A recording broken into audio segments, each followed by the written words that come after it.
I'll request Mr. Vishesh Chandyok to please go up on stage and formally acknowledge our jury chair. We had a wonderful time at the AeroCity office through the jury meet as well, and thank you so much for your hospitality. Thank you so much, Jayashree. I think it's time for me to come up on stage and join you.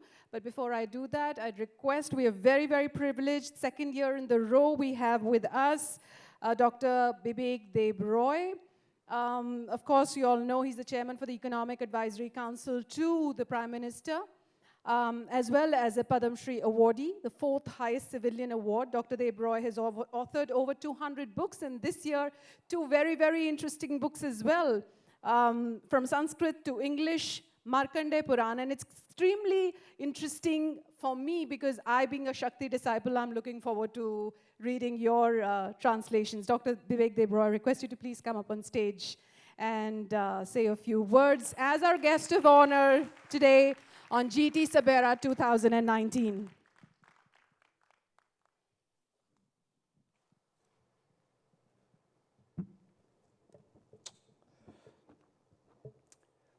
Thank you, SABERA. Good evening, ladies and gentlemen. It's always very innovating to be at a SABERA event. It always leaves you with a sense of optimism. I use the word always, but this is only the 2nd year. I hope there's going to be a 3rd year, there's going to be a 4th year. I will add to what Vinita Wali said, except I will use slightly different words, and I'm not going to talk about economic growth. This is about India. I heard the earlier panel discussion on industry, and we heard about the SDGs. Kamal Singh spoke about the SDGs. The SDGs are about development. It is absolutely true that if the world as a whole is going to progress towards the SDG targets, a bulk of that will have to be done by India. But if the SDG goals and targets are regarded as externally imposed ones, even if that happens to be the United Nations, nothing changes. Things begin to change only when the SDG goals and targets are endogenized and we imbibe them and we agree with them. And indeed it is the case, not just within the government, which brings out the annual progress reports towards the SDGs, earlier the MDGs and now the SDGs, through the Ministry of Statistics and Program Implementation, but not just within government, outside government also. These are goals, targets that we also want as a country. I also heard the use of the word capitalism. Now let me caricature for a minute, and I'm caricaturing because a perfect capitalist country does not exist anywhere in the world. But for the purposes of caricaturing, a perfectly capitalist country is one where decisions on governance and otherwise are taken by individuals, they are taken by markets. Again, for purposes of caricaturing, at the other extreme we have the centrally planned economies, or what used to be the centrally planned economies, where all decisions, including allocative, distributive, and governance, are taken by the government. But if you read our texts, you have a third alternative. You have a different template, where quite a bit, a large bit, was done by the community. So it's not just the individual. There was a dharma for the individual. It was not just the government or the king. There was a dharma for the king. but a large amount was done by the community. Unfair trade practices, restrictive business practices. Was there a Competition Commission of India? No. The Srenis, for want of a better word in English, the guilds did that. Who ensured MRP? The Srenis did that. Who ensured skill development? The Srenis did that again. So there was a dharma of the community, and I'm not talking about thousands of years ago.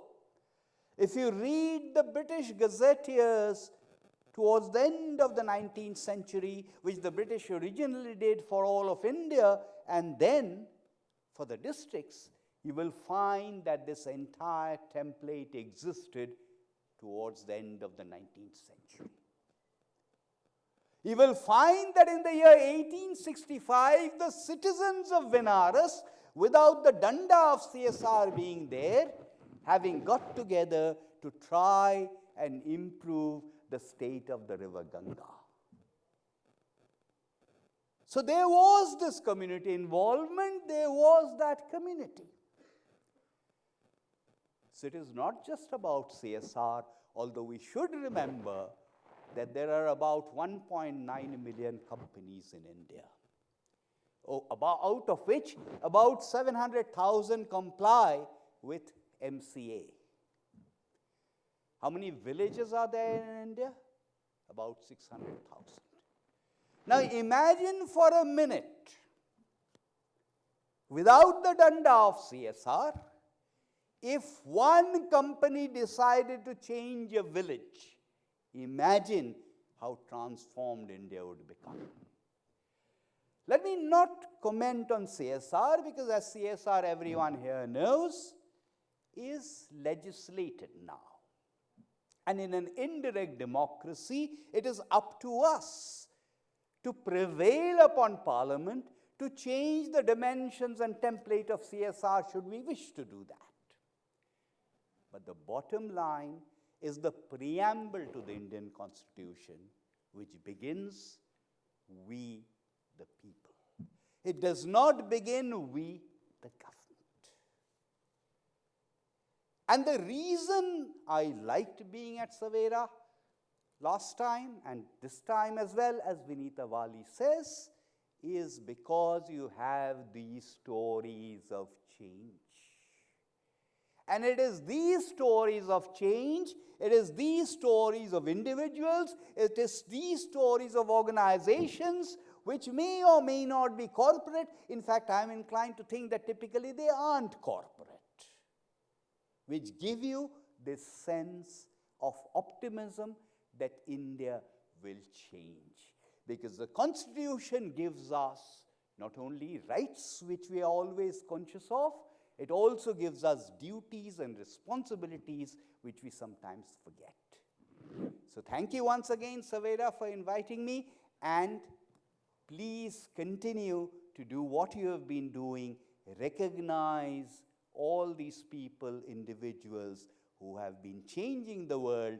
All of them are not as well known as Dr. Rajendra Singh, but I am sure they will be one day.